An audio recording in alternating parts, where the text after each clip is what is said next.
Bonsoir, bonjour, bonjour à tout le monde.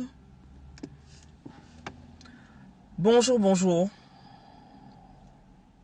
Bonjour, bonjour, bonjour. Je fais le Rhapsody aujourd'hui à travers... bonjour, bonjour Myriam.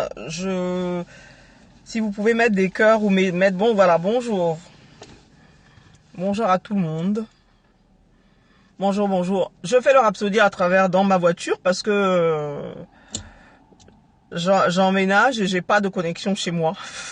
Je suis obligé de sortir pour faire le Rhapsody. Bonsoir, bonjour Myriam, bonjour à tout le monde. Donc je vais pas être très longue. Amen. Je vais pas être très longue. Invitez vos amis le temps que j'ai la connexion parce que chez moi j'ai pas de connexion.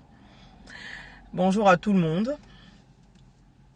Invitez vos amis et je vais faire rapidement donc le Rhapsody des réalités. J'attends que tout le monde se connecte. J'ai fait un peu plus tôt parce que j'ai pas du tout de connexion chez moi. Donc je viens dans la voiture pour pouvoir faire le Rhapsody parce que je veux pas rester dehors comme ça pour faire le Rhapsody.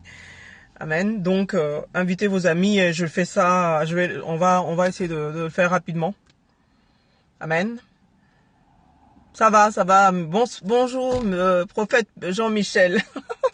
Priez pour moi que j'ai la connexion chez moi. Je vais vous contacter même sur Facebook. Amen. Donc, j'ai pas de connexion. C'est un problème. Donc, aujourd'hui, le repas du Seigneur et la Sainte Communion. Amen. Le verset d'ouverture, c'est 1 Corinthiens, chapitre 11, 26. D'où ça sort ce truc? Chapitre 11, 26. Car toutes les fois que vous mangez ce pain et que vous buvez cette coupe, vous annoncez la mort du Seigneur jusqu'à ce qu'il vienne. Amen. Le verset, c'est 1 Corinthiens, chapitre 11, verset 26. Amen. Donc, je vais lire le Rhapsody. Est-ce que la connexion est bonne? Parce que je vois des déconnexions. Si la connexion est bonne, moi, pour l'instant, ça va. Mettez quelques cœurs pour me dire si la connexion est bonne. D'accord. Donc, comme c'est un problème de connexion, voilà, ceux qui vont se connecter après vont reprendre en replay. Je suis désolé. Jusqu'à que la connexion aille mieux, je vais faire comme ça. Donc, le verset d'ouverture, c'est 1 Corinthiens chapitre 11, verset 26. Même si beaucoup utilisent ces termes comme des synonymes, il y a une grande différence entre la Sainte Communion et le repas du Seigneur. Ce ne sont pas les mêmes choses. Amen. Il y a le repas du Seigneur et la Sainte Communion. Merci Cathy, bienvenue. Le verset d'ouverture, Cathy, c'est 1 Corinthiens chapitre 11, verset 26. Car toutes les fois que vous mangez ce pain et que vous buvez cette coupe, vous annoncez la mort du Seigneur jusqu'à ce qu'il vienne. Amen. Donc, ce que certains célèbrent en tant que le repas du Seigneur est le repas de la Pâque. Le dernier repas que le Seigneur partage avec ses disciples. Amen. C'est comme les fêtes de l'amour, agapé, que nous avons dans nos groupes, dans notre ministère, hein, en fait. Dans nos groupes de cellules ou au sein de l'Église aujourd'hui. Nous nous rencontrons de temps en temps et mangeons ensemble. Amen. Paul fait référence à des fêtes similaires dans 1 Corinthiens chapitre 11, versets 20 à 22, où il reprocha à certaines personnes de ne pas se modérer pour leurs frères, mais de trop manger au point que d'autres n'avaient rien à manger. Il a dit, si vous ne pouvez pas être gentils les uns envers les autres lors des fêtes de l'amour, donc agapé, mangez à la maison avant de venir. Ce n'était certainement pas la Sainte Communion. Amen. Il parlait du repas du Seigneur. Donc, il nous dit là dans le Rhapsody qu'il y a une différence entre le repas du Seigneur et la Sainte Communion. Amen. Le repas du Seigneur, en fait ça fait référence au repas ils appellent ça c'est les fêtes de l'amour, agapé, mais ça correspond au repas de la Pâque. Amen. Mettez-moi 1, 2, 3 cœurs pour que je sache que vous êtes connectés. Amen. Merci. Donc, quand la nuit où Jésus fut livré, alors qu'il mangeait le repas de la Pâque avec ses disciples, il prit du pain à part, le rompit et le leur donna à partager. Donc, vous verrez ça dans Matthieu 26, chapitre 26, verset 26. Il dit ceci, ceci est mon corps, ceci est différent du repas. Le repas était son dernier repas, amen, avec les disciples. Il prit aussi la coupe après le repas, c'était après le repas. Dans 1 Corinthiens chapitre 11, verset 25, il rendit grâce et dit à ses disciples, cette coupe est la nouvelle alliance en mon sang. Faites ceci en mémoire de moi toutes les fois que vous en boirez. Il s'agit ici de la communion, amen. La communion a eu lieu au cours du dernier repas, amen. Ce n'était pas le repas. C'est quand ils ont fini de manger que maintenant il y a eu la Sainte Communion. Amen. Où il a eu son dernier repas avec ses disciples et ensuite, après le repas, il a pris le pain. Amen. Pour le partager. Et ensuite, la coupe aussi. Donc il s'agit là donc de la communion. La communion a eu lieu au cours du dernier repas. Amen. La communion est la communion au corps et au sang de Christ. Lorsque vous naissez de nouveau, vous devenez un avec le Seigneur. Vous devenez un participant à son corps et son sang. Vous partagez sa vie. Par conséquent, en participant à la communion, vous réaffirmez votre unité avec le Seigneur. Amen. Et vous vous remémorez donc qui vous êtes. Nous sommes un avec le Seigneur. Cela signifie que sa victoire est notre victoire. Sa capacité est notre capacité. Nous avons maintenant tout pleinement de ça, toute sa plénitude en nous. Amen. Il n'y a aucune impossibilité pour vous. Maintenant que vous êtes en Christ, vous avez été amenés dans la vie de victoire sans fin. Amen. Soyez conscients de cela alors que vous vous préparez à prendre la communion. Quand vous prenez la communion, il faudrait que vous reconnaissiez le corps et le sang du Christ. Ce n'est pas un repas où vous prenez, je sais pas moi, l'hostie ou le pain et puis vous buvez, puis allez hop, oh là là, j'ai pris la communion. Non. Faut reconnaître à ceci, si vous reconnaissez pas le corps et le sang du Christ, ça pose problème. La Bible même dit que c'est pourquoi certains même sont malades. Amen. Et meurent prématurément parce qu'ils ne reconnaissent pas le corps et le sang du Christ. Ils viennent prendre justement le repas. Ils font l'amalgame entre le repas du Seigneur et la communion. Amen. Et le corps et le sang du Christ, quand tu viens, déjà, ça veut dire que tu es en train de réaffirmer ton unité avec le Seigneur. Donc tu es en train de te remémorer que voilà ce qu'il a partagé, son corps et son sang. Aujourd'hui, son corps et son sang font partie de toi. Amen. Font partie de toi parce que tu es né de nouveau. Amen. Mais quand ce corps et le corps et le sang du Christ font partie de toi parce que tu es né de nouveau, ce corps et ce sang du Christ font partie aussi de Maryse, font partie de Pascal, font partie de Jean-Marc, de Cathy. Amen, de Marie-Jo, de tout le monde, de chacun de vous qui êtes né de nouveau. Le même corps et le même sang du Christ fait partie de vous. Donc quand moi je fais du mal à Cathy ou je fais du mal à Pascal, je fais du mal au corps et au sang du Christ. Amen. Puisque si moi-même en ayant part à la communion, je reconnais que voilà, je suis né de nouveau, le corps et le sang du Christ maintenant sont en moi. Je deviens un maintenant, je suis participante avec le corps et le sang du Seigneur. Je deviens un maintenant. Je partage la vie de Christ. Ma vie maintenant est cachée en Christ. Donc si je fais du mal à celui qui est né de nouveau comme moi, qui fait aussi partie de ce même corps et de ce même sang, ça veut dire que je fais ce que Jésus a dit, je ne reconnais pas le corps et le sang du Christ en travers ce frère ou cette sœur. Donc, qu'est-ce que je fais? Je pêche contre mon Seigneur, je suis en train de pécher. Et il nous prévient de faire attention, et c'est parce que nous ne faisons pas attention, nous ne reconnaissons pas son corps et son sang. Amen. Quand je viens prendre la communion et je sais que, par exemple, je suis en train de critiquer le pasteur derrière son dos, je suis désolé, je ne suis pas en train de reconnaître le corps et le sang du Christ que je suis en train de prendre. Donc je suis en train de pécher. Amen. Et Jésus nous prévient que voilà pourquoi il y a beaucoup, voilà, discernez bien le corps et le corps du Christ, le corps et le sang du Christ. Parce que le corps et le sang du Christ se trouvent à travers moi, mais se trouvent aussi en travers chacun. Et quand je viens me remémorer ça, participer à ça, comme Judas, il était là. Il a pris aussi le pain, il a pris aussi la coupe. Mais pas pendant ce temps, il était en train de se demander, mais qu'il se dépêche là, parce que je dois aller le livrer. Amen. Il était en train de, au fond de lui, déjà de manigancer quelque chose. De la même manière, tu viens participer, alors que tu sais que tu es tout le temps en train de raconter des trucs à l'église, sur un tel, sur le pasteur surtout, ou sur le frère, la sœur, ou des trucs comme ça. Ou alors, tu as toujours de la rancœur envers tout le monde à l'église. Tu es toujours celui qui est toujours dans les trucs bizarres. Mais tu viens quand même participer, tu es joyeux, tu dis Alléluia, Amen, et puis tu rentres chez toi. Mais tu n'as pas discerné. Après, tu es étonné que quand le pasteur prie pour toi, il n'y a pas de fruit, il n'y a pas d'improvement, il n'y a pas de, tu vois, ça va nulle part. Voilà. Parce que c'est ta propre condamnation quand tu prends le corps, voilà, et le sang du Christ, et que tu ne reconnais pas le corps et le sang du Christ. Déjà là, si tu fais l'amalgame entre le repas et la communion, déjà même, bon, on peut dire que c'est parce que tu n'as pas eu l'enseignement adéquat, peut-être, et que tu ne sais pas. Bon, d'accord, mais n'empêche que tu manques de connaissances.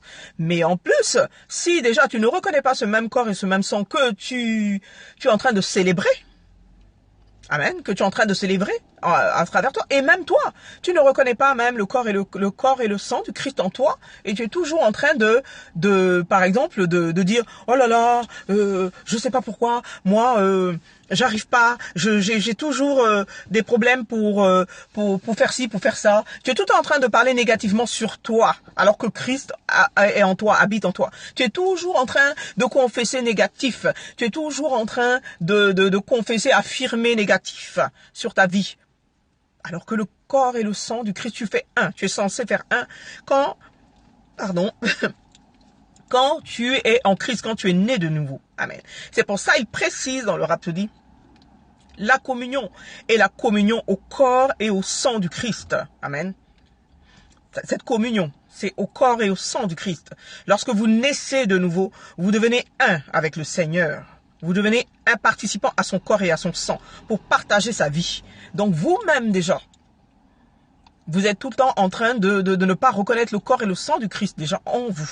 À plus forte raison en celui qui est en face de vous. À plus forte raison lors même du partage de cette communion. Donc ça veut dire que la communion, c'est pas tellement l'importance même, c'est même pas tellement que tu es en train de parce que quand c'est vrai qu'il y a toute l'assemblée, tu es en train de communier avec le corps et le sang du Christ. Mais toi-même, déjà, tu es un.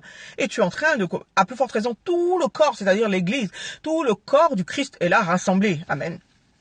Mais tu viens avec des idées négatives, tu viens avec des paroles négatives. Dès que tu es sorti de là, tu commences à dire, oh là là, j'ai vu le pasteur, il était comme ça. Ah, j'ai vu la femme du pasteur, elle a fait... Ça, c'est des exemples que je donne, mais ça peut être aussi la sœur ou le frère, tu vois. Je veux dire, c'est pareil. C'est pour ça que dans l'église, les chrétiens ont du mal à arriver à ce niveau-là pas de maturité, mais de pouvoir vivre la vie de Christ pleinement et puis vraiment en vérité. Amen. Il dit donc, vous devenez un participant à son corps et son sang. Vous partagez sa vie. Votre vie est cachée en Christ.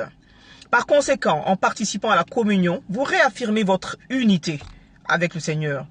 Amen. C'est une réaffirmation de votre unité avec le Seigneur. Ce n'est pas simplement de venir prendre un repas. Non. Le repas, il était avant. Amen. Il y a beaucoup de gens qui font ça. Même des fois, ils font ça chez eux. Ils font d'abord, alors qu'il y a eu un repas d'abord. Et après, le repas, il a partagé. Le repas était terminé. Amen. C'est pas le repas du Seigneur. Oh oui, on va participer à la Sainte Seine. C'est le repas du Seigneur. C'est pas le partage du pain et puis le vin seulement qu'ils avaient. Ils avaient déjà mangé. Amen. Ils avaient déjà mangé. Vous vous rappelez même qu'à un moment, il y en a un, je crois que c'est Jean qui a demandé à Jésus, mais c'est de qui tu parles quand il parlait de celui qui allait le livrer? De qui tu parles? Et Jésus a dit, oui, tu peux le faire. C'est ce qu'il te dit. La communion au corps et au sang du Christ. Lorsque vous naissez de nouveau, vous devenez un avec le Seigneur. Vous devenez un participant à son corps et son sang. Vous partagez sa vie.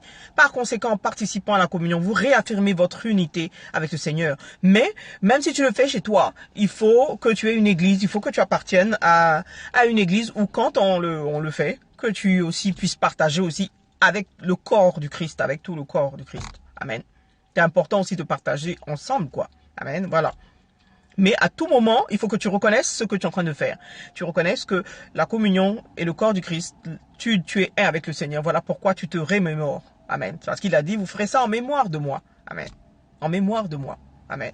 Mais, je veux dire, le repas avait eu lieu déjà. Parce que quand Jean a demandé, mais qui, c'est lequel de nous qui va te livrer? Il a dit, celui qui va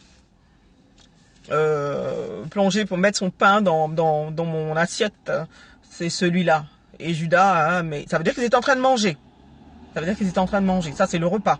Amen. C'est pas la Sainte Communion. La Sainte Communion, maintenant, c'était après. Maintenant, il leur montre que voilà son corps. Amen. Et c'est pour ça qu'il a partagé.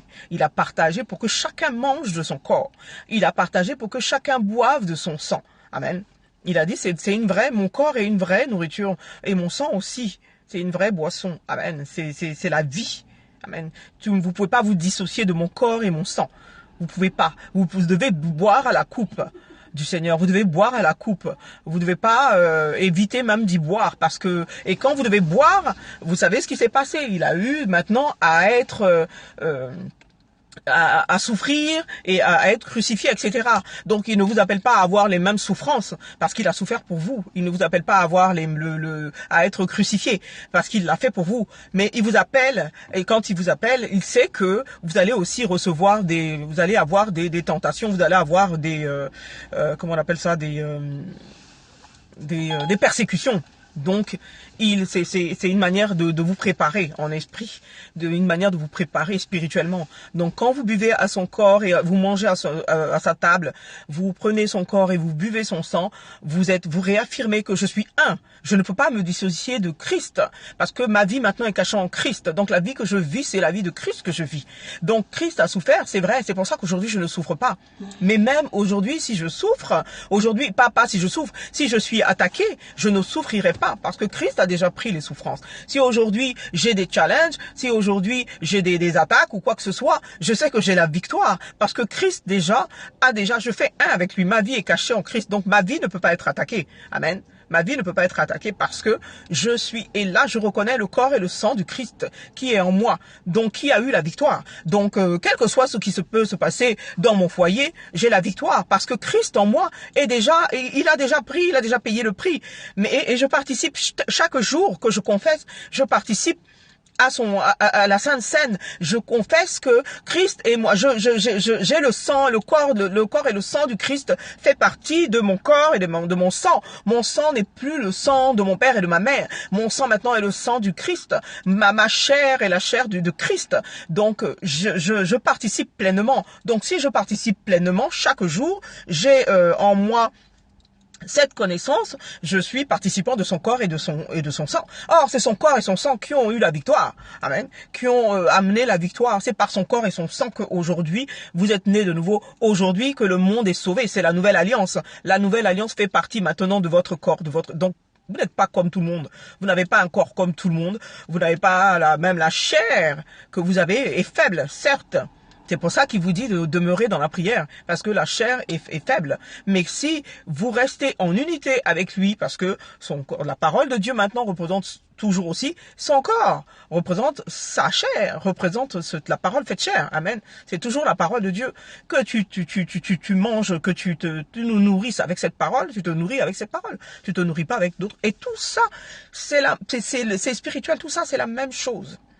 Tout ça, c'est la même chose. Tu ne peux pas aller participer à la communion et puis ne pas te nourrir de la parole de Dieu, ne pas être en communion avec la parole de Dieu, ne pas faire ce que la parole de Dieu te dit de faire, ne pas être en communion avec le Saint-Esprit, c'est pas possible. C'est pas possible. Là, tu ne discernes pas le corps et le sang. Pour discerner le corps et le sang du Christ, ça veut dire que tu sais qui tu es. Tu sais ce que tu fais. Tu sais qui est en toi. Tu sais ce qu'il est. Tout ça. C'est une connaissance totale que tu dois. Donc tu dois être rempli de sa plénitude. Tu es rempli de sa plénitude. Tu es sûr que même si tu te détournes pour l'honneur de son nom, il te remet sur les sentiers de la justice. Amen. Il y aura toujours cette voix qui va te dire non, pas ce chemin, tourne à droite. Non, pas ici. Je t'ai pas amené là. Je t'ai amené là. Ou oui, tu es au bon endroit. Ou il y aura toujours cette voix qui est là pour te fortifier. Amen. Donc, je continue. Donc, soyez conscients de cela alors que vous vous préparez à prendre la communion. Amen. Je vais faire la prière donc maintenant du Rhapsody. Si vous êtes ceux qui ont une bonne connexion, vous faites après moi ou en même temps que moi. Amen. La prière du Rhapsody. Amen, amen. Donc, je vais commencer. Amen. Je vais commencer maintenant. Cher Père, je suis reconnaissante pour la communion au sang et au corps du Christ, par laquelle j'impose ma victoire sur Satan, par laquelle j'impose ma victoire sur le monde et ses éléments, par le biais de la mort substitutive de Christ sur la croix. J'ai la victoire éternelle et la domination sur le péché, la domination sur la maladie. J'ai la domination sur les infirmités, sur la mort et sur le diable. Au nom de Jésus. Amen. Amen, amen. Amen. Est-ce que vous avez pu faire la prière? Bonjour Florette, bienvenue. Désolé pour la connexion. Là, je vous prends dans la voiture aujourd'hui. Mais je vais essayer de trouver une solution pour ça. Amen. Vous avez pu faire la prière. Ok. Amen. Donc, je vais essayer de pouvoir avoir cette... d'avoir une meilleure connexion, je sais pas, à partir de demain. Tu vois, bon, si je vois que c'est un peu compliqué, j'essaierai de faire comme je peux. Hein. Amen. Bonjour Sylvie. Désolée, j'ai pas de connexion, donc c'est pour ça. Amen.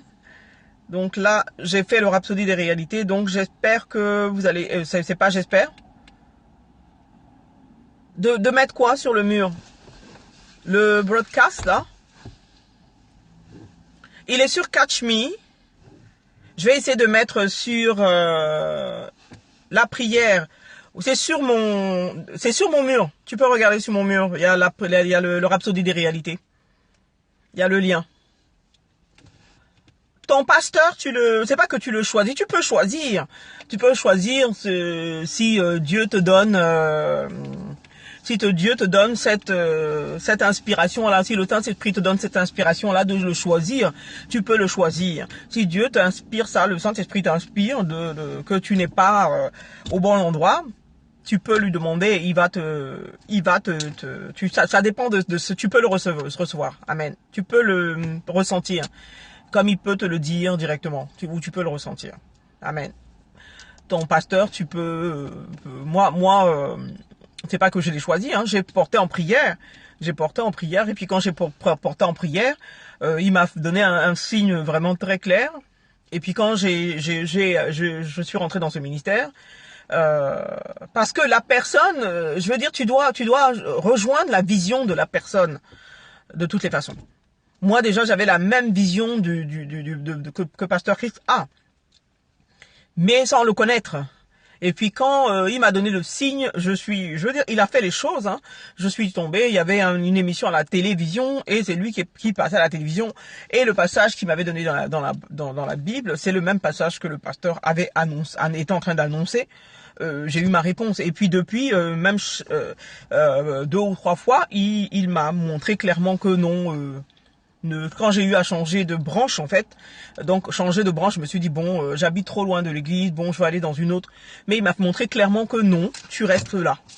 Vous voyez? Donc il faut d'abord que tu adoptes. Quand tu entends de la parole, de la part de Dieu, quand tu entends où tu es, tu dois entendre de la part de Dieu.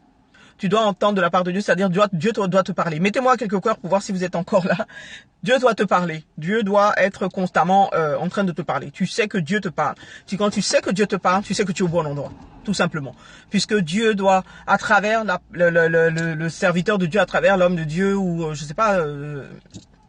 je dis pas toujours homme de Dieu, parce que homme de Dieu, il y a homme de Dieu et puis il y a serviteur de Dieu. Tout le monde n'est pas forcément homme de Dieu. Amen. Donc, mais quand c'est un homme de Dieu, bon, ça c'est encore un autre, une autre révélation. Mais si la personne qui est ton pasteur ou quoi que ce soit, tu dois avoir une église où tu vas. Maintenant, si tu peux aller dans une église parce qu'il n'y a pas d'église autour de toi, tu vas quand même. Pasteur Christ, lui, il te dit, quand tu vas quelque part, tu voyages par exemple quelque part, tu vas où que ce soit, n'importe où. La première église que tu y vas. Oui, tu peux, voilà, c'est que la différence en quoi, pasteur et puis tu peux avoir un pasteur. Ton pasteur devient comme si c'est ton berger, Donc tu te mets sous son couvert. Donc si tu es sous son couvert, ce qu'il dit de faire, c'est ce que tu es obligé de faire, parce que c'est Dieu qui l'a fait pasteur aussi. Donc tu es obligé de suivre. Maintenant, si tu ne te sens pas à l'aise, ça veut dire déjà qu'il y a quelque chose. Donc, mets en prière. Et puis, tu vois, maintenant, tu peux avoir ton pasteur et puis un mentor. Amen. Un mentor. Ton mentor, c'est celui sur qui tu prends toutes les bases, tous les trucs. Maintenant, ton pasteur peut être aussi ton mentor. En même temps, les deux. Il peut être ton mentor. Comme il y a des pasteurs eux-mêmes, qui sont pasteurs, ils sont évangélistes, ils sont prophètes, mais ils ont un mentor. Ils ont aussi un mentor. Amen. Ils ont quelqu'un sur qui ils se visionnent. Amen. Qu'ils suivent qu'ils suivent spirituellement. De la même manière, hein. Il n'y a pas parce que c'est que non, hein, même les pasteurs, les hommes de Dieu, les serviteurs de Dieu, ils ont aussi quelqu'un qui est leur mentor. Oui, que tu peux avoir un mentor. C'est celui-là qui te remplit, quoi. Qui te remplit, qui te nourrit, qui est ton modèle. Il devient ton modèle. Il devient ton modèle spirituel. Il devient ton modèle spirituel. Par exemple, si par exemple, il y en a qui ont comme mentor, il y a des hommes de Dieu, même des serviteurs de Dieu, des pasteurs, tout ça, qui ont comme mentor Pasteur Christ. Ils ont leur église, tout ça, et Pasteur Christ est leur mentor. Mais il est leur mentor même à 100%. Hein. Même ils vont chez lui là-bas quand il est en Afrique du Sud ou il est au Nigeria, ils vont même là-bas pour prendre des cours de rafraîchissement, tout ça, des trucs comme ça. Hein. Mais pourtant ils ont leur église, ils ont leur ministère. Ils ont leur ministère, donc à plus forte raison. Donc ça veut dire que maintenant ton pasteur, il y a des pasteurs qui vraiment que Dieu a béni de telle sorte que il regroupe tous les ministères. Ils ont tous les ministères en même temps. Ils sont en même temps pasteurs, prophètes, évangélistes. Enfin ils sont tout, docteurs, tout. Il y a des pasteurs comme ça. Ils sont même, ils ont tout. Ils ont tous les appels, quoi, pratiquement tous. Et donc, ils deviennent en même temps mentors et en même temps le pasteur. Mais si c'est, par exemple, ça dépend. Normalement, tous les pasteurs devraient avoir ça. Devraient avoir chose. Mais bon, c'est pas, ça dépend aussi, comme je dis, ça dépend de chacun. Hein, ça dépend parce que si la Bible dit qu'il y a pas assez d'ouvriers et la moisson est grande, ça veut dire que c'est pas tout le monde qui est d'accord pour faire ça. Ça veut dire ce que ça veut dire. C'est pas parce que c'est pour ça qu'il dit il y a beaucoup d'appelés mais peu d'élus. Parce que tout le monde n'est pas d'accord tout le monde ne fait pas les mêmes sacrifices. Tout le monde n'a pas les mêmes sacrifices. Donc forcément, même s'ils sont appelés. Et c'est pour ça que tu vois qu'il y a des degrés. Parce que tout le monde n'est pas d'accord pour faire les sacrifices de trucs. Hein. C'est pas tout le monde. Hein. Tout le monde n'est pas truc. Donc, mais ça veut pas dire qu'ils sont pas appelés. Ça veut pas dire qu'ils sont pas appelés. Donc, tu peux avoir un pasteur parce que tu appartiens à une église où tu vas, où tu as besoin d'aller pour recevoir la parole de Dieu, même si c'est une fois par semaine, et puis d'être au moins en communion avec truc. Et donc, tu as une couverture. Ça te donne aussi une couverture. Comme tu peux aussi avoir un pasteur qui est ton pasteur. Tu cherches maintenant l'église. Si tu choisis maintenant un pasteur, c'est que tu choisis l'église et tu tâches d'y aller. Parce que tu as choisi d'y aller là-bas. Amen. Et si Dieu te bénit là-bas et Dieu même t'ouvre, tu pries et que tu dis à Dieu, voilà où je voudrais aller parce que je suis béni, voilà, dans tel ministère que je voudrais aller. Dieu ne va pas te dire, peut-être pas ne va pas. Sauf si, spécifiquement où tu es, il avait besoin de toi pour quelque chose. Amen. Oui, si c'est sûr que sur Internet, parce que c'est loin, tu continues à faire sur Internet. Mais si tu as une église qui est pas loin de chez toi, de temps en temps, tu devrais y aller. Pour appartenir pour être dans un endroit où tu y vas. Moi, par rapport à un moment, je travaillais, même le week-end et tout ça, mais donc j'avais pas le temps d'aller à l'église, mais je m'arrangeais pour que au moins une fois dans le mois, j'y aille, quoi. Voilà. Au moins une fois dans le mois, j'y aille. Maintenant, ou bien quand j'habitais très très loin, j'y allais au moins une fois toutes les 2 semaines ou une fois par mois, jusqu'au jour où après j'ai trouvé la même branche pas loin de chez moi. Donc tu peux faire ça aussi, ça peut être aussi Voilà, même si c'est sur Internet. Mais il faudrait que, parce que sur Internet, c'est virtuel de toutes les façons. Donc tu peux pas avoir accès au pasteur ou parler avec lui ou quoi que ce soit. Donc c'est pas pareil. Donc il faut quand même aller, même si tu peux pas y aller tout le temps, une fois par mois. Une fois par mois. Il faut toujours mettre de ton côté. Il y a des gens qui sont, par exemple, surtout quand tu es nouveau converti, il y a des gens qui sont isolés, complètement, qui sont isolés. Si tu es isolé, par exemple, tu es dans un endroit où il n'y a même pas d'église à côté, il n'y a rien, c'est comme un désert, quoi, et que tu as au moins Internet, tu es sur Internet, Dieu sait, et il va faire en sorte, parce que ça dépend des gens. Il y a des gens que Dieu veut déjà fortifier, veut déjà nourrir spirituellement avant de les envoyer où il veut les envoyer. Amen. Et puis il y a des gens qui sont aussi dans un endroit.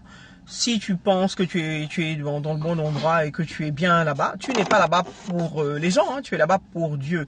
Maintenant, Dieu regarde par rapport à tes capacités, par rapport à Dieu, c'est un père en même temps, tout, hein. Et le Saint-Esprit, il est là pour t'enseigner. Donc, il va voir que peut-être que tu es quelqu'un, si tu es disponible, si tu es disposé, etc., que Dieu a besoin de t'utiliser, il va faire en sorte que tu sois au bon endroit. Il faut au bon endroit, au bon moment. Amen. Et il faut que toi-même, en fait, le Saint-Esprit te donne aussi la sagesse de voir, de savoir si où tu es, c'est bien ou pas. Tu regardes l'enseignement, tu vois si Dieu te parle, tu vois si truc, et tu sais si tu es pas au bon endroit. Et si tu n'es pas au bon endroit, n'insiste pas non plus. Bonjour Martine, bienvenue. Si tu n'es pas au bon endroit, tu n'insistes pas non plus. Amen. Parce que si Dieu te fait sentir que tu n'es pas au bon endroit, c'est que tu devrais te mettre en prière et puis voir. Amen. Merci Martine, moi aussi. J'essaye d'avoir une bonne connexion. Donc là, je profite là que je sois en voiture pour faire. Et puis je vais essayer de voir dans la semaine comment avoir une connexion. Amen. Parce que j'ai pas du tout de connexion où j'habite. Donc, ou alors je vais voir si je peux faire, je vais voir. Peut-être de l'église, je peux faire ça dans un des bureaux de l'église, je vais voir. Donc voilà, tu portes en prière. Ce qui est sûr, tu peux, tant que tu n'appartiens pas peut-être à l'église que tu veux, si tu peux aller, je sais que le pasteur Chris il te dit, ou si tu te retrouves dans un pays où il n'y a aucune église, par exemple, il n'y a aucune église, mais par exemple, la seule église qui soit là, c'est l'église catholique. Par exemple. Tu vas pas dire oui parce que c'est une église catholique, j'y vais pas. Tu dois y aller. Amen. Tu dois y aller. Il y a des gens qui vont te dire non, tu dois pas y aller. Je suis désolé. C'est pas parce que, ou alors tu es catholique, tu t'en vas, il y a que l'église évangéliste qui est là. Tu dis non, j'y vais pas. Tu dois y aller. Amen. Jusqu'à que tu aies l'opportunité de trouver l'église truc. Parce que quand tu vas à l'église, tu ne vas pas pour pratiquer la religion. Il y a des gens qui vont te dire, oh non, non, moi je rentre pas dans une église catholique, je rentre pas. Ok. Ben Dieu te regarde. Hein. Si tu es dans un endroit, par exemple, désert, ou enfin dans un endroit où il n'y a pas d'évangéliste, il n'y a pas de quoi, tu vas faire quoi? Il n'y a que l'église catholique, tu vas pas y aller. Tu vas faire comment? Tu vas faire comment? C'est-à-dire même aux alentours, même à 2 heures de route, il y en a pas. Si tu vas pas là, je veux dire, donc par contre, tu vas demander aux autres, oui, essayez de trouver des églises partout chaud. Moi je dis, c'est aussi, et c'est ce que mon pasteur dit, tu trouves une église, la première église, tu vas là-bas. Je t'ai pas dit d'aller dans les sectes, hein, si tu dis que c'est une secte. Je te parle des églises qui constituent le corps du Christ. Je ne te parle pas d'aller dans une secte. Je te parle des églises qui constituent le corps du Christ. Parce que de toutes les façons, l'Esprit de Dieu même va te conduire. Il va te conduire, il va te dire, va là. Il y a des gens qui vont te dire, ah non, eux c'est des baptistes, je vais pas parce que je suis quoi. Je sais pas quoi. Les autres vont dire, oh non, moi je suis baptiste, je vais pas là-bas parce que eux ils sont, je sais pas, autre chose. Enfin, les dénominations, là, je sais pas. Tu es obligé d'aller dans celle que tu trouves. Mais j'ai pas dit, va dans les sectes. Si tu me dis, il y a aucune église, il y a une église de témoins de Jéhovah, je vais te dire, n'y va pas. Parce qu'ils ne croient pas au Saint-Esprit, donc tu peux pas y aller. Tu peux pas. Ah, c'est clair. Ceux qui te parlent pas du Saint-Esprit, ils ne croient pas au Saint-Esprit, tu peux pas y aller. Tu peux pas aller là-bas. Tu peux pas aller communier avec eux. Amen. Mais si c'est une église qui, voilà, c'est parce que c'est tellement clair dans la Bible, c'est au nom du Père, du Fils et du Saint-Esprit. Donc, Quand ils te parlent maintenant même de baptiser, au nom du Père, du Fils et du Saint-Esprit. Il y en a qui disent pas au nom du Saint-Esprit quand ils font leur baptême, par exemple dans les églises de trucs là. Donc ils font pas ça. Donc ça, là tu sais que c'est pas le vrai. Mais sinon, ils te font par immersion aussi, mais ils font pas au nom du Saint-Esprit, mais ils font par immersion. Donc c'est pour ça que quand on prêche beaucoup sur l'immersion, tout ça, je veux bien d'accord. Hein, mais dans ce cas, moi je connais qu'ils font par immersion, mais ils ne croient pas au Saint-Esprit. Hein. Donc ça mène à mal, ça fait un amalgame, ça mélange parce que les choses sont claires. C'est vrai que c'était comme ça le premier baptême, mais ce qu'il faut regarder, c'est que est-ce que la parole c'est selon ce que la Bible dit? Est-ce que c'est selon ce que la Bible dit? C'est ce qu'il faut regarder. C'est pas de regarder de comment celui-là il prie, comment, mais est-ce que c'est truc. Quand il dit au nom du Père et du Fils et du Saint-Esprit, si tu crois pas au Saint-Esprit, c'est que tu fais pas partie. Amen. Du corps du Christ. C'est simple. Donc l'église où tu sais, on connaît maintenant, tout le monde sait quelle église appartient au corps du Christ, tout le monde sait. On sait très bien. Mais pourtant, on est toujours en train de se déchirer entre nous alors qu'on sait très bien. Voilà, c'est ne pas reconnaître le corps et le sang du Christ. Je suis désolé. Ça sert à rien d'aller participer à des communions. Si par exemple ton frère qui est catholique, tu es tout le temps en train de le critiquer parce que, oh lui, les catholiques, chez les catholiques, ils sont là, ils adorent. Qu'est-ce qui t'a dit qu'ils adorent? Qui t'a dit qu'ils adorent? Ils sont comme toi. On va revenir dessus sur un périscope. Parce que moi, j'aime avoir les preuves pour parler de quelque chose. Qui t'a dit qu'ils sont en train de faire de l'adoration? Il faut avoir été un catholique pour savoir que c'est pas de l'adoration. Moi, j'étais catholique et je n'ai jamais fait d'adoration. Donc, quand les gens parlent d'adoration, c'est vrai que des fois, ils disent, on va faire l'adoration du Saint-Sacrement. Quand ils disent ça, là, ils reconnaissent le corps et le sang du Christ. Amen. C'est le corps et le sang du Christ qui sont en train d'adorer. Ils ne sont pas en train d'adorer le truc, là. Moi, en tout cas, je n'ai jamais fait. J'ai jamais fait. Après, ils vont te parler des statues. Bon, on en reviendra, là, sur les statues. C'est des statues. C'est tout. Ils n'adorent pas la statue. C'est des statues. Maintenant, je n'ai pas dit que parmi dans la foule, il n'y en a pas qui font de l'adoration. Parce que dans les églises évangélistes, il y en a qui font de l'adoration. Hein. C'est peut-être pas devant des statues, mais ils font de l'adoration. Quand on te parle d'idole, c'est pas forcément les statues. Hein. Dans beaucoup de ministères, ils font de l'idolâtrie. Et l'idolâtrie commence par quoi? Déjà par l'argent. C'est la plus grande idole. C'est Mammon. C'est la plus grande idole. Donc, je connais beaucoup de ministères comme ça. Hein. Quand ils te parlent d'argent, c'est argent d'idolâtrie. C'est pas genre dans la vision, je vais pour sponsoriser ou bien. Non, non, non, non. Ça n'a rien à voir avec le sponsor ou bien quoi. Mais c'est des gens qui parlent beaucoup. Ils parlent et puis les gens, à cause de leur titre, les gens les suivent comme des mouches à cause de leur titre. Mais écoutez ce qu'il dit. Écoutez ce qu'il dit. Est-ce que ce qu'il dit là, ça vous amène quelque part? Non, ça peut pas vous emmener quelque part. Amen. Ça peut pas vous amener quelque part. Donc où tu es là, si tu vois que ça t'amène nulle part, ça veut dire que tu n'es pas au bon endroit, c'est tout. Si ça t'amène nulle part, attends d'être au bon endroit. Tu peux faire partir d'un militaire et puis ne pas être parce qu'il n'y a pas d'église chez toi. Amen. Il n'y a pas d'église chez toi, mais l'église viendra chez toi. Amen.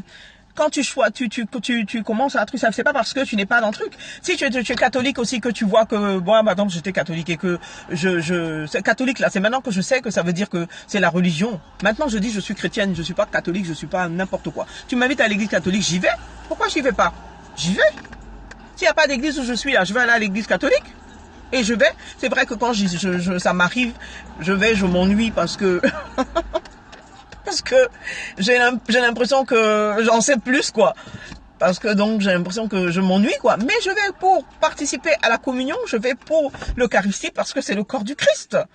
Mais à part ça, bon, j'ai besoin de la parole solide, quoi. Mais c'est tout, quoi. C'est ça seulement qui manque, hein. C'est ça seulement qui manque. C'est seulement ça qui manque. Amen. Sinon, quand je fais la confession, là, la plus grande des confessions, là, c'est la confession catholique. Je suis désolé. Je crois en Dieu le Père Tout-Puissant. Hein? Je crois en Dieu, là. C'est la plus grande des confessions. Quand on vous dit, oui, confesse que Jésus-Christ est ton Seigneur, ton Sauveur, si tu crois dans ton cœur. Oui, mais les catholiques, le problème, c'est qu'ils ne connaissent pas la parole. Donc, quand ils confessent, là, ils croient même pas dans leur cœur. Amen. Ils confessent seulement de leur bouche. Voilà, parce qu'ils connaissent pas la parole, c'est tout. Sinon, la confession qu'ils ont, c'est la plus grande des confessions. Je crois au Saint-Esprit. Amen. Qui est Seigneur. Lui aussi, qui est Dieu. Je crois en Jésus-Christ, le Fils unique. Mais attendez, c'est la confession. Tu crois aux trois, là. et tu confesses. Il n'y a pas de plus grande confession. Et qui confesse même qu'il est mort, ressuscité, il a été enseveli, il est ressuscité le 3e jour, il est monté aux cieux, est assis à la droite de Dieu. C'est pas la plus grande des confessions, ça? Mais c'est chez les catholiques. Si tu confesses ça, là, tu penses que Dieu va dire, oh là là, ça c'est les catholiques qui confessent, ça ne confesse. Bah attendez. Attendez. Donc quand on parle, là, on est dans les derniers temps, là. On n'a pas le temps, hein. On n'a pas le temps de dire, je vais faire comme si. Tu fais ce que la parole te dit de faire. Quand tu vois ce qui est bien, tu vois ce qui est bien. Tu prends ce qui est bien. Ne prends pas ce qui est mauvais. Donc partout, il y a du bon et il y a du mauvais. Amen. Ce sont des hommes qui servent Dieu. Il y a du bon et du mauvais. Donc prends ce qui est bon. C'est tout. Oh, tu vas jamais voir chez les catholiques, on va te dire, viens pour faire de l'adoration devant une statue. On va jamais dire ça. Mais il y en a qui font. Et s'ils font, si toi tu sais que c'est pas bon, dis-leur. Donc toi, catholique, là, peut-être que Dieu a besoin, à travers ces enseignements-là, que tu puisses aussi convertir ceux qui sont catholiques, afin que on arrive tous à l'unité de leur foi, parce que c'est ce que Jésus attend. Mais si tu dis, oh là là, c'est comme ça qu'ils sont, moi, l'église catholique, ah, quoi, la prière, quoi? Eh ben, dis donc, moi en tout cas, mon pasteur, là, c'est pas comme ça qu'il réfléchit. Voilà pourquoi j'ai aimé ce ministère-là. Parmi les pasteurs à travers le monde, c'est un des rares, hein, j'en ai jamais entendu un, qui critique, il ne critique jamais l'église catholique. Il les critique jamais. La seule chose qu'il dit, il dit que si les catholiques avaient la parole de Dieu, en plus de toutes les richesses qu'ils ont, je pense que peut-être Jésus serait déjà revenu. Parce qu'on serait arrivé à l'unité de la foi. Voilà ce qu'il dit. Or, il y a le renouveau charismatique qui commence à avoir la parole de Dieu. Mais le renouveau charismatique est une petite branche à travers. Mais maintenant, quand vous allez par exemple en Afrique, même en Côte d'Ivoire, vous voyez des prêtres. Quand ils prêchent, vous croyez que ce sont des pasteurs. Hein. Maintenant, ils commencent à prêcher la parole de Dieu. Ils commencent à prêcher. Il y en a beaucoup même, ils te disent qu'eux, ils croient même pas à la Vierge Marie. Enfin, pas qu'ils croient pas, ils croient. Mais moi, mon pasteur, quand il parle de la Vierge Marie, il te dit la Vierge Marie. Il te dit ça. Il te dit, oui, the Virgin Mary. Il rentre pas dans les détails de, oui, elle a eu 2 enfants. Il rentre pas dans ça. Amen. Voilà, c'est la parole qui manque. Or, si la parole manque et que tu rejettes tout ce qui est catholique, la plupart des évangélistes, ils étaient catholiques. La plupart. Presque tous, même les pasteurs. Même les pasteurs. Celui qui dit, je suis né comme ça, là, je suis né évangélique, ça veut dire que tes parents étaient évangéliques. Mais tes parents, là, avant d'être évangéliques, ils étaient quoi? Ils étaient quoi? Donc, c'est pour ça que le ministère où je suis très bien, parce que on n'est pas évangélique, on n'est pas baptiste, on n'est pas je sais pas quoi, on est juste chrétien. La plupart même des pasteurs dedans, il y en a beaucoup qui étaient dans l'église catholique, hein, maintenant qui sont pasteurs. On n'est pas tout ça. On n'est pas tout ça. Et le jour que j'ai vu mon pasteur confesser, je crois en Dieu le Père Tout-Puissant, créateur du ciel et de la terre, et en Jésus-Christ, son Fils unique. Quand j'ai entendu, je dis, mais il était catholique ou pas? Or, il n'était pas catholique, lui. Ses parents n'étaient pas catholiques, rien du tout. Mais il avait commencé à confesser ça en disant, vous voyez cette confession? Et c'est la plus parfaite. C'est la plus parfaite. Parce que quand tu veux être né de nouveau, tu confesses de ta bouche. Amen. Je te prends comme mon Seigneur, mon Sauveur. C'est ce que tu confesses. Mais cette confession-là est plus que celle que tu fais quand tu veux être né de nouveau. Mais pourtant, les catholiques la font tous les jours. Sans savoir. On dit, tu péris par manque de connaissances. Tu péris par manque de connaissances. Tu confesses tous les jours, mais Or, pour que ça soit efficace, il faut que tu crois dans ton cœur, tu confesses de ta bouche. Croire dans ton cœur, ça veut dire que ce que tu dis là, tu y crois. Or, tu confesses simplement sans savoir ce que tu es en train de dire. Vous voyez? Sinon, il y a longtemps. Et maintenant, de plus en plus, même ici, ce sont des Irlandais qui sont la plupart du temps catholiques. Mais quand vous rentrez dans leur église, quand vous asseyez, je suis désolé, c'est pas une homélie. Hein. Certains, en tout cas, ils prêchent la parole. Hein. C'est pas une homélie, c'est une prédication. Les Américains, pareil. Donc, moi, je sais pas. Mais bon, on y reviendra. Moi, en tout cas, c'est mon point de vue. Et je sais que mon point de vue est juste. Même celui qui va me dire que non, le contraire, là. Je suis prête à m'asseoir et discuter pour prouver que je suis désolé, c'est juste. Voilà. Bon, par exemple, tu as été élevé dans une famille déjà évangélique. Tu ne peux pas savoir, par exemple. Tu peux pas savoir. Il y a beaucoup de préjugés, tout ça, mais tu peux pas savoir. Mais celui, par exemple, qui était catholique et aujourd'hui, maintenant, qui va plus à l'église parce que maintenant, il est dans une église ou évangélique ou quoi que ce soit. Rappelez-vous, est-ce que tu faisais de l'adoration, tu adorais non, moi en tout cas, je l'ai jamais fait. J'ai jamais fait. Donc, je ne peux pas condamner quelqu'un qui dit... Parce que je sais que celui qui est en train de prier, là, il n'est pas en train de faire de l'adoration. Il y a des gens aussi qui disent, oui, je ne prie pas la Vierge Marie. Ok, up to you. Si tu veux, ne prie pas la Vierge Marie. Je me suis engueulé un jour avec un pasteur qui disait, oui, pourquoi on va prier la Vierge Marie parce que Jésus a dit de passer par lui d'abord. Oui, il a dit de passer par lui. Mais ceux qui prient la Vierge Marie, là, moi, autant que je sache, hein, ils prient pas la Vierge... il prie pas la Vierge Marie, Dieu à travers la Vierge Marie. Il prie, c'est-à-dire qu'il demande une intercession à la Vierge Marie pour Jésus. Autant que je sache, hein. Maintenant, s'il y en a qui prient Dieu à travers la Vierge Marie, je leur dirai non. Tu peux pas prier Dieu à travers la Vierge Marie. Maintenant, si tu intercèdes, tu demandes, moi je connais pas tous les mystères de Dieu, hein. Je connais pas tous les mystères de Dieu. Moi, dans la Bible, on m'a pas dit, Jésus a simplement dit que celui qui veut partir au Père, passer au Père, il passe par moi. Amen. Voilà, passe par moi. Mais il n'a pas dit, oui, je sais simplement qu'il a dit, à la croix, il a confié sa mère à Jean, et il a confié Jean, il a dit, à partir d'aujourd'hui, voilà ta mère et voilà ton fils. Donc, Jean représente chacun de nous. Il nous confie aussi peut-être à sa mère, hein. Oh. Et il nous confie sa mère aussi, hein. Oh.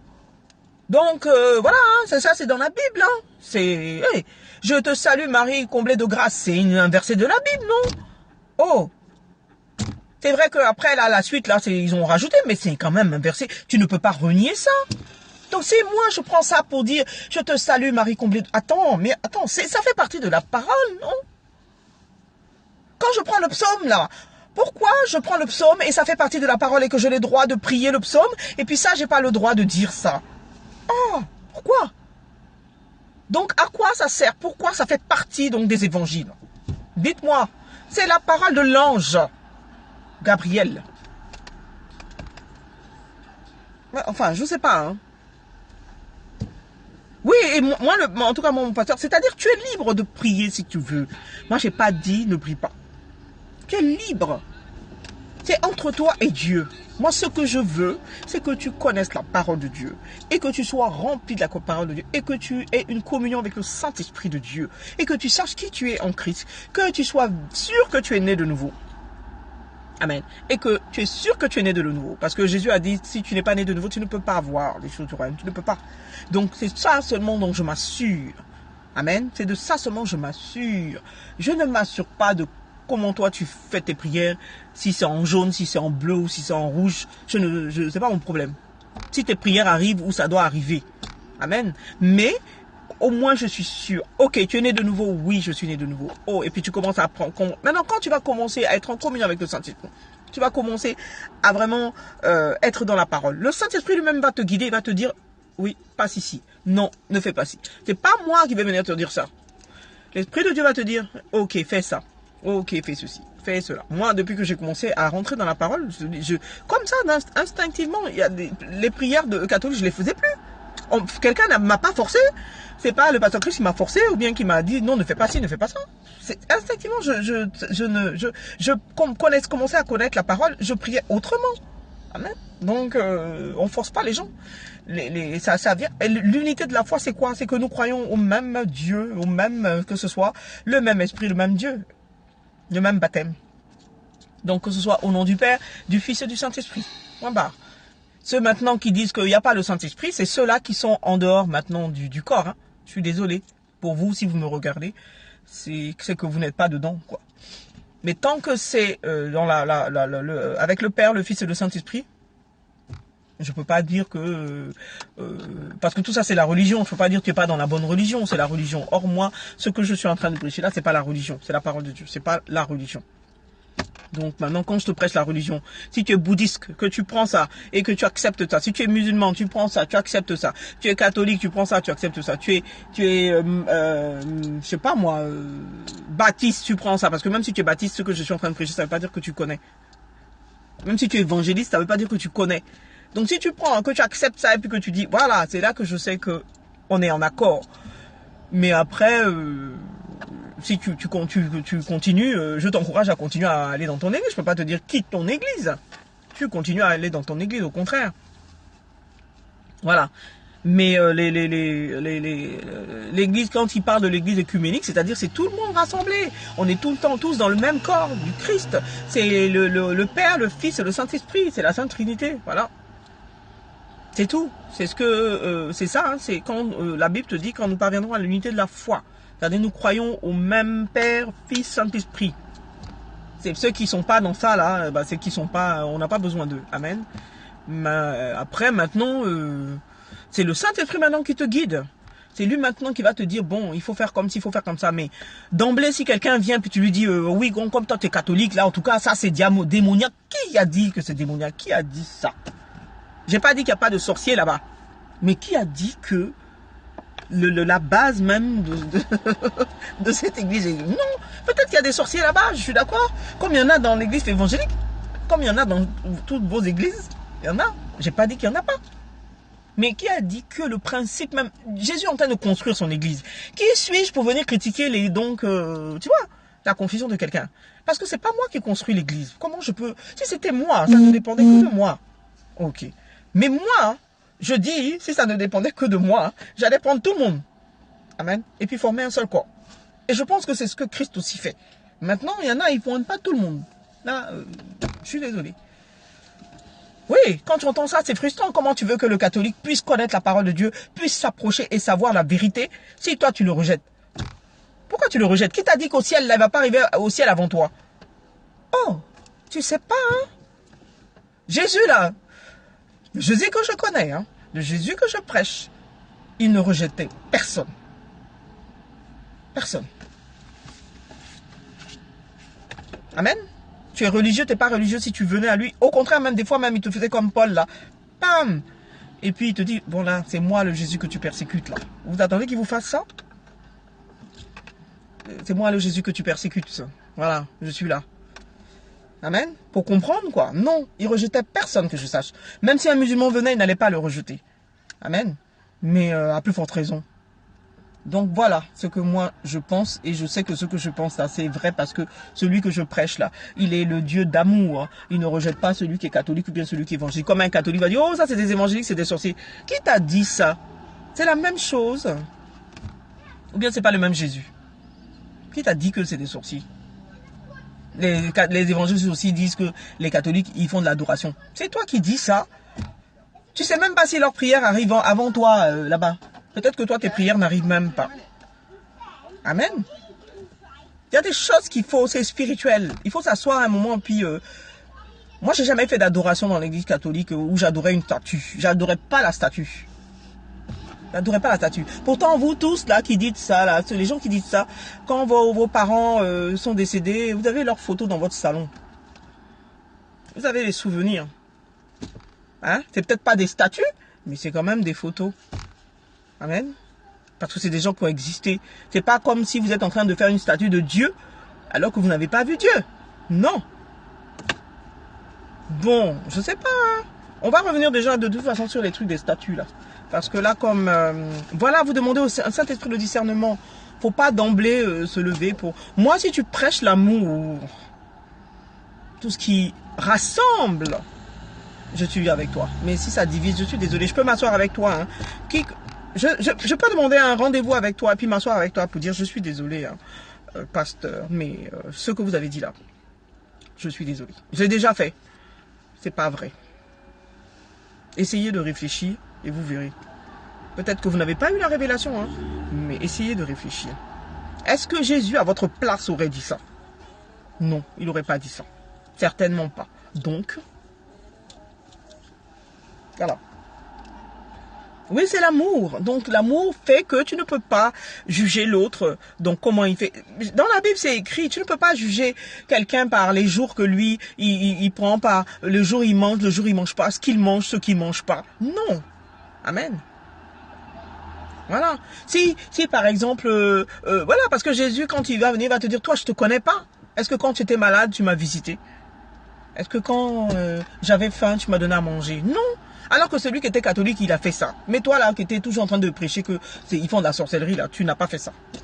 Alors, tu peux avoir, il y a beaucoup qui auront des surprises. Même Jésus a dit, il y aura beaucoup de surprises. Donc, qu'on essaye de marcher comme lui. Lui, quand il était là, même quand il disait non, je suis venu pour les enfants. Amen. Oui, ce pain-là, c'est pour les enfants. Là, qu'est-ce que la dame dit, la dame, elle a dit non, mais et les miettes? Moi, je suis prête à prendre les miettes. Hein. Je suis prête à prendre les miettes. Je suis prête à me nourrir des miettes. Amen. Il n'a pas dit, oh, voilà, il a dit, regardez sa grande foi. Il n'a pas dit, oh, sors là. C'est pas pour, ici, c'est pour, je suis venu seulement pour les juifs. Mais non. Il essayait de faire comprendre pourquoi il est venu. Mais comme il sait qu'ils ne vont pas accepter, ok, tu veux les miettes, viens prendre les miettes. Je te donnerai même pas les miettes, je te donnerai même le pain, pas les miettes. Amen, c'est pareil. C'est pareil. Toutes les évangéliques, là, ça n'existait pas avant. La première église, même la première église, là, on a commencé comment? Ceux qui ont commencé à évangéliser, c'était les catholiques, hein, que je sache. Amen. Bon. Donc tu peux pas critiquer le chose. Maintenant, tu peux critiquer la manière de faire. Et encore, critiquer même n'est pas bien quand tu es enfant de Dieu. C'est même pas bien. Tu peux dire que oui, bon, voilà. Tu les amènes à dire oui, bon, voilà. Moi, je pars du principe que c'est l'ignorance. Donc si c'est l'ignorance, je suis obligé de laisser la personne. C'est comme quelqu'un qui te dit je fume, et puis tu dis non, à partir d'aujourd'hui, oh là là, ne fume pas. Non, il va pas savoir pourquoi tu dis ça. Maintenant, si tu commences à lui parler de ce que la cigarette fait, etc., sans lui dire ne fume pas, lui-même, il va réfléchir. Il va réfléchir, puisque maintenant, il a la connaissance. Il va réfléchir. Mais d'emblée, tu dis pas la chose. Tu dis pas le pourquoi, mais tu dis ne fais pas. Voilà. C'est comme un enfant, tu lui dis, oh, ne fais pas ça. Moi, si tu veux toucher à la bougie, je vais mettre ta main sur la bougie, la flamme. Tu toucheras plus. Amen. Tu toucheras plus à la bougie. Il y a des enfants, par exemple, qui sont capricieux, puis quand ils ont des trucs, ils se jettent par terre. Moi, tu te jettes par terre, je te prends et je te jette par terre. Tu te jetteras plus. Tu sauras que quand on se jette par terre, on ne doit pas faire ça. C'est tout. Mais je ne vais pas te dire, non, ne te jette pas par terre. C'est pas bien. Il va continuer à se jeter par terre. Il va continuer à se jeter. Parce que tu lui dis non, mais tu ne lui dis pas le pourquoi. Parce que quand il se jette par terre, il calcule, hein, il n'a jamais mal. Mais quand toi, tu vas le prendre et que tu vas le jeter par terre, il aura tellement mal qu'il va dire, oh là là. mais c'est vrai, hein. C'est vrai. Je te jette par terre. Tu veux te jeter? Ok, attends, je vais t'aider.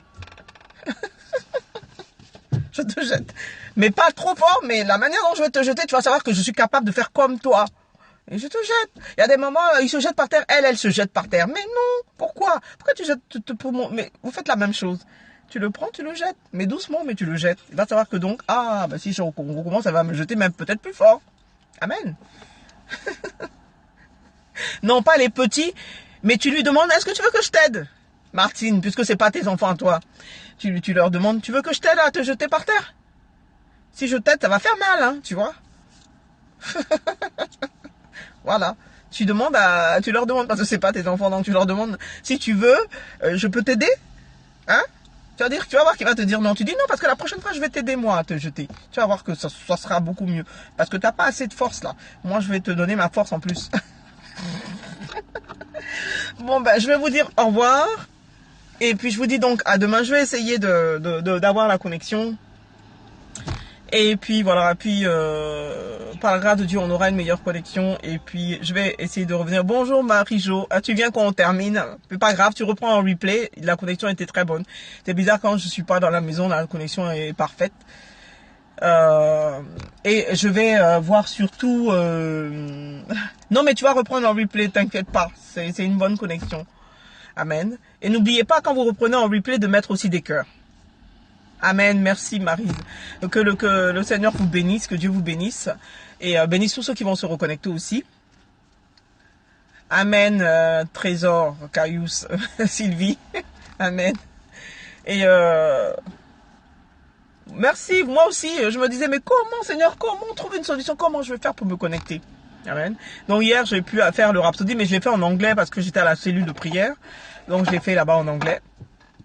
Ben, je sais pas pourquoi ça sonne pas quand quand je me connecte. Ça ne sonne pas. Donc c'est pour ça que je dis aux uns et aux autres d'inviter à chaque fois, parce que il y a des gens qui reçoivent pas. Amen. Amen, soyez bénis. Donc, je vais voir quand est-ce qu'on peut faire donc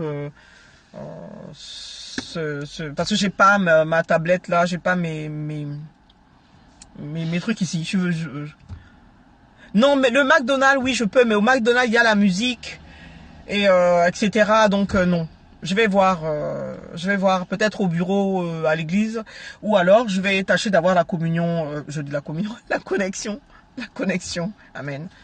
Amen. Sinon, je vais voir si je peux faire aussi dans la voiture, je ferai le temps d'avoir la connexion, quoi. Mais bon. Amen. Donc, je vais voir. Non, en anglais, je l'ai fait en cellule de prière. Donc, je suis allé quelque part où on a la cellule de prière avec les autres de l'église. On a la cellule de prière tous les samedis. Donc, comme c'est ici, c'est en anglais qu'on le fait, en anglais. Je le fais pas en français puisque c'est en anglais. Amen. Donc, on a des cellules de prière. Non, vous pouvez pas avoir accès parce que c'est pas... On n'est pas, je l'ai pas fait. Si j'avais fait peut-être sur Periscope, mais c'est vrai, j'avais la connexion, j'aurais pu faire en Periscope. Je vais voir avec eux si un jour on peut se connecter sur Periscope et puis le faire sur Periscope. Amen. Pendant que je suis là-bas, quoi. Amen. Le faire passer en Periscope parce que c'est en anglais, effectivement.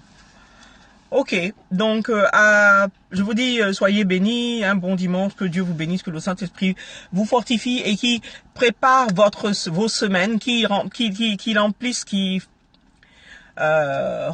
vos vallées, qu'il couvre vos vallées, afin que vous puissiez traverser tous les chemins et qu'il redresse aussi chaque chemin devant vous tout au long de cette semaine afin que tout soit droit, qu'il n'y ait pas de chemin tortueux. Amen. Et soyez fortifiés. Et donc, je vous dis à demain. Amen. Amen. Ouais, soyez, pour tout le mois d'avril même, oui, que vos vallées soient comblées. Amen. Et que votre berger vraiment comble vos vallées et qu'il vous redresse les chemins. Amen. Au nom de Jésus. Non, c'est pour ça que j'ai fait le périscope. Parce que, au cas où j'ai pas de connexion le soir. J'ai vu qu'il y avait la connexion. C'est pour ça que je viens de faire le Rhapsody. Amen. Donc je vais voir à partir de cette semaine comment on va avoir la connexion. Amen. Soyez bénis.